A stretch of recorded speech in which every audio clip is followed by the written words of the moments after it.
And joining me now, Gamze Sart, who is an associate professor at Istanbul University's Faculty of Education. And joining me from New York, Robert Jenkins, who is the Global Chief of Education at UNICEF. Gamze, Robert, welcome to Straight Talk. It's good to have you on the program. UN Chief has warned of a generational catastrophe as pandemic forces schools to be shut down in more than 160 countries. So, Robert, how is this impacting the future of the education system? Well, indeed, it's a very disconcerting situation, a very challenging situation. At the height of the pandemic, we had 1.6 billion students' education disrupted. I mean, these are numbers that would be unheard of. That's more than 90% of the global student population, their schooling had been disrupted as a result of the pandemic. So an unparalleled challenge for the education sector. So we mobilized the UN system, all governments, parents, school systems to provide remote learning opportunities while schools were disrupted, and now are in the midst in most countries planning for or have started to reopen. And the key to that process is to reach all vulnerable children and to get them back learning as soon as possible. So do you believe that these closures will undermine decades of progress? So we were, meaning the world, was experiencing a global learning crisis even before the pandemic. There were tens of millions of children that were out of school, and even children in school were not learning. Many were not learning at the levels that we would be aspiring for them to learn at. So indeed, the pandemic caused further disruption to this crisis. And it impacted children in different ways. Those who did not have access to the internet, those who did not have access to the radio or TV, those who were living in remote locations or from poor backgrounds were particularly affected.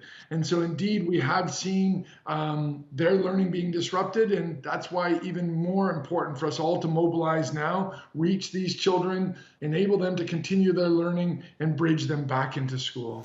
Gamze, Turkey plans to open schools at the end of September. How do you think it will be able to balance health and education trade-off, and what kind of measures that are being taken? Is it safe to open schools?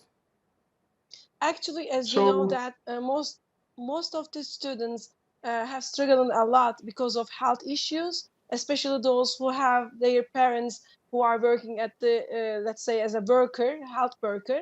We know that we will have a big problem in terms of health issues because, you know, in the closed ecosystems at the schools, probably they are going to have problems like in other countries. Mm-hmm. Actually, Turkey has tried to find a solution in terms of health. We are very good, you know, in health, let's say, pandemic struggle prevention programs. However, at the schools, there are many young students that they are going. And for each group, they would have different problems. For instance, for the early age students, they are going to have different problems in terms of health. And those who are studying at the universities, they are going to have different problems. That's the reason why probably most of the universities are going to lock down and they are going to make remote. However, those who are in the high schools, they are going to make hybrid programs. And I strongly believe that most of the early age, let's say, school students, they are going to suffer a lot because they need concrete education. Yes.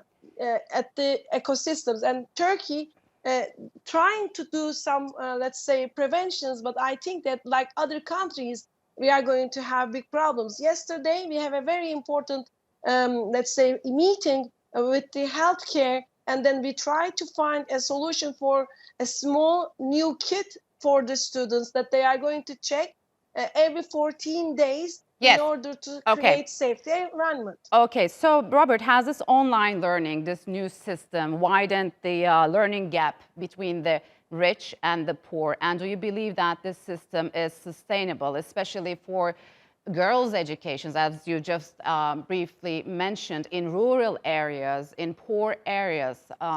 What do you make of it? Indeed, we are seeing vulnerable kids being left behind.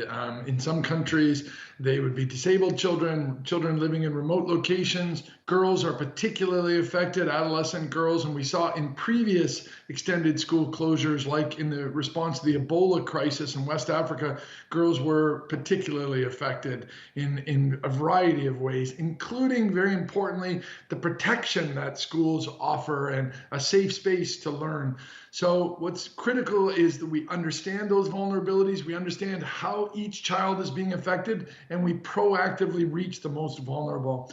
In a recent UNICEF survey, in nearly half of the countries that we collected data from, which was over 100 countries, children living in urban households were twice as likely to have a TV that compared to children in rural households, which just again reemphasizes how important it is to have different strategies to reach just different children so we don't increase this digital divide and all children are reached. Now, a lot of exciting things are happening, like in countries like Somalia, offline recorded lessons are being uploaded onto solar-powered tablets, being distributed and made available to children. In Vietnam, we have tests and modules being dropped and the curriculum being modified and postponed in order to pick up, and children can catch up from missed lessons. So a lot of very interesting and innovative things are happening throughout the world to reach the most vulnerable children and enable them to learn. So it's not as grim as it looks. So Gamze, how will this new system affect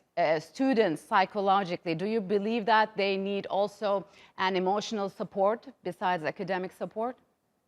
Yes, definitely. Most of them have really mental problems because they are living, let's say, a kind of violence at home.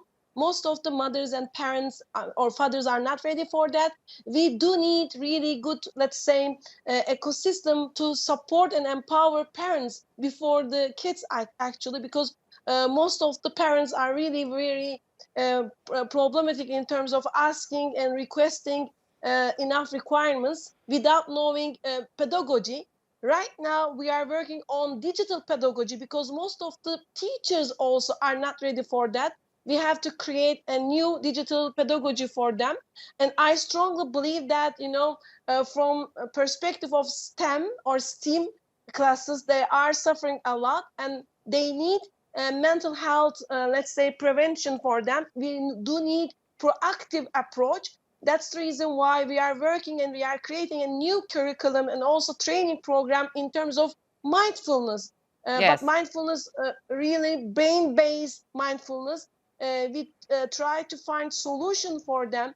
We are working with the most of the teachers and also psychological counselors at the schools, and we try to find solution, especially for different age groups. Yes. And the teachers are not ready for that. We created a platform for them to create and to supply enough information about mindfulness and a metacognitive approach for them. Yeah, okay. The question is that, will it be accessible to all? Unfortunately, we're out of time. Gamze, Robert, thank you very much for joining us on Straight Talk. Thank you so much. Thanks for having me.